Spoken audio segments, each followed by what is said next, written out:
Kayaknya nih, yang direpotkan sama wali kota Solo bukan hanya bapaknya, tidak sekedar emaknya atau adik-adiknya. Seandainya parpol pendukung repot ya masih bisa kita terima. Namanya mau memenangkan kok. Atau relawan Bolone Mase, dijamin sip berdiri gagah di garda terdepan. Ini dia, info terkini Widya.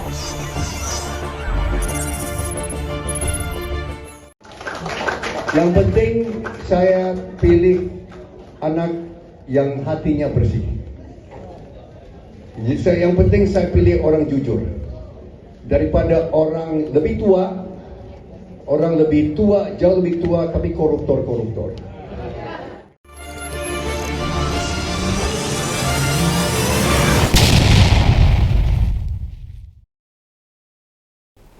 Siapa tahu bisa kayak Pak Budi Ari, begitu menang jadi cawapres, ya kalau nggak kursi menteri, komisaris BUMN dapatlah.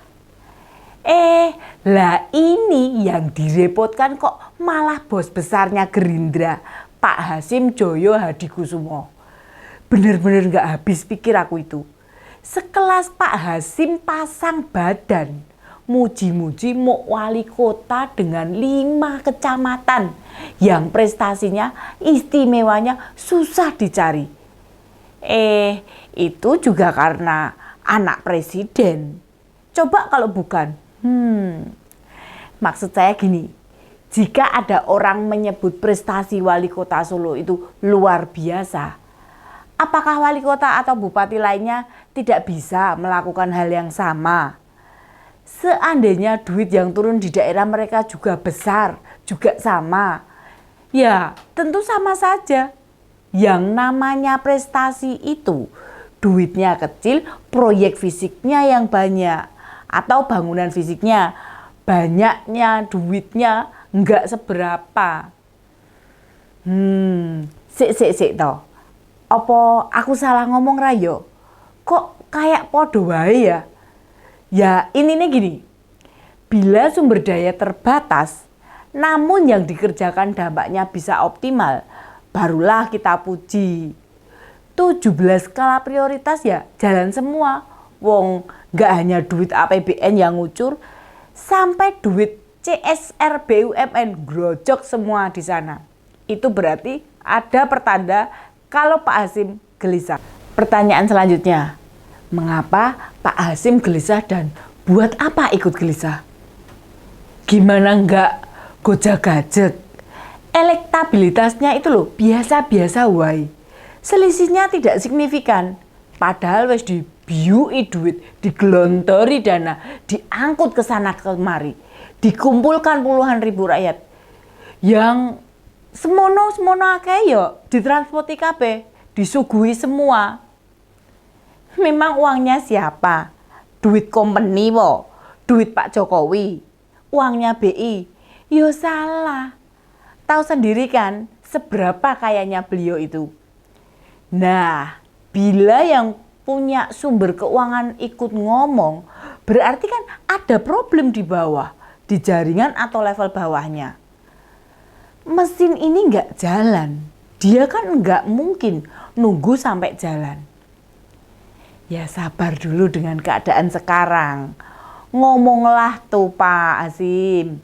Sebenarnya Pak Hasim ini semacam Bu Titik, munculnya cuma tiap 5 tahun sekali. Ya maklum, namanya juga pengusaha besar. Urusannya banyak dan pilpres ini malah buang-buang duit. Bisa jadi ngeyelnya Pak Prabowo sulit ditolak Pak Jokowi. Lagian, Prabowo lebih memilih Gibran sebagai anak ingusan, anak kemarin sore, tinimbang orang-orang tua yang tapi koruptor. Sik toh, kok bicara gitu toh Pak Hasim? Bikin bingung aku wae. Pak Prabowo itu kan gak hanya tua, tapi tua banget. Jalan aja udah gak imbang. Tapi oke lah, silahkan kalau mau dipilih, resikonya ditanggung sendiri. Di Koalisi Indonesia Maju hanya PSI doang loh yang ketuanya masih muda. Selain itu semua tua. Mulai dari Golkar, PAN, PBB, Gelora. Iya ding, ada Demokrat yang muda ya. Ada di Koalisi Indonesia Maju. Berarti yang bersih ya cuma dua. Dua parpol itu keyakinan adik Pak Prabowo loh. Dalam pikiran Pak Hasyim itu, Gibran bukanlah bocil atau bocah ingusan. Gibran itu anak muda matang. Matang opo toh Pak? Matang dari sisi apanya? Matang kok ukuran pengalaman wali kota baru 2-3 tahun ini.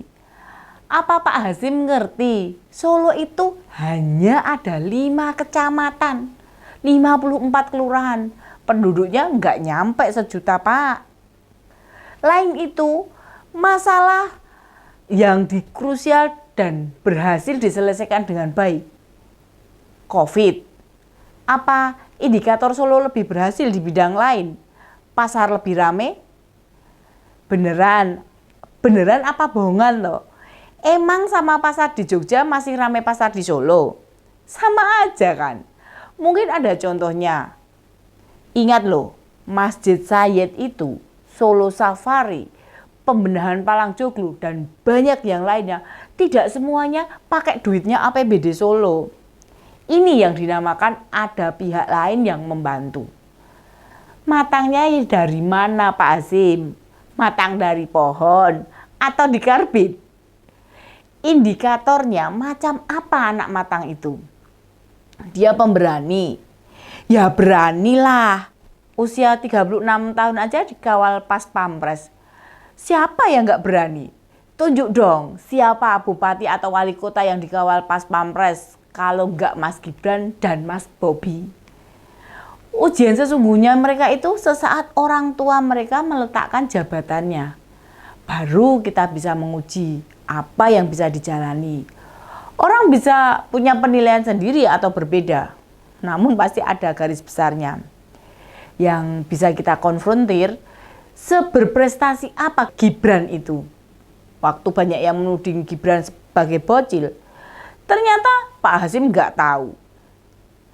Tidakkah itu makin menunjukkan gap usia para politisi itu sudah nggak kekinian? Yang kayak gini kok mau cawe-cawe tentang presiden. Urusannya kepala negara loh, bakalan kayak apa kelak nantinya. Ini loh yang harusnya kita tahu. Parpol pendukung pasti nggak berani mengkritisi apa yang disampaikan Hasyim. Lah kalau disampaikan, gimana mau melewati suasana kampanye tuh? Kan lagi butuh banyak cuan, ya toh?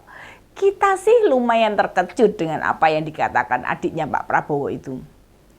Apa selain Gibran, Kaisang dan AHY, sekutu di Koalisi Indonesia Maju maling duit rakyat? Seberapa? Beberapa di antara mereka yang tua kan juga jadi menteri di kabinet yang sekarang. Jadi kikuk maupun sungkan. Sebenarnya lumayan mengherankan. Sudah banyak pihak yang bicara soal ini. Menyebut kepentingan nasional mesti yang kuat dan pemberani dalam menghadapi tantangan masa depan. Bila yang mau ikut kontestasi sekelas ayam sayur, belum apa-apa sudah keok duluan. Kita juga yang susah nantinya. Pak Hasyim, emang dampaknya puja-puji itu apa? Dipikirnya munculnya gerakan baru anak muda yang benar-benar pantang mundur dengan segala macam intervensi atau intimidasi.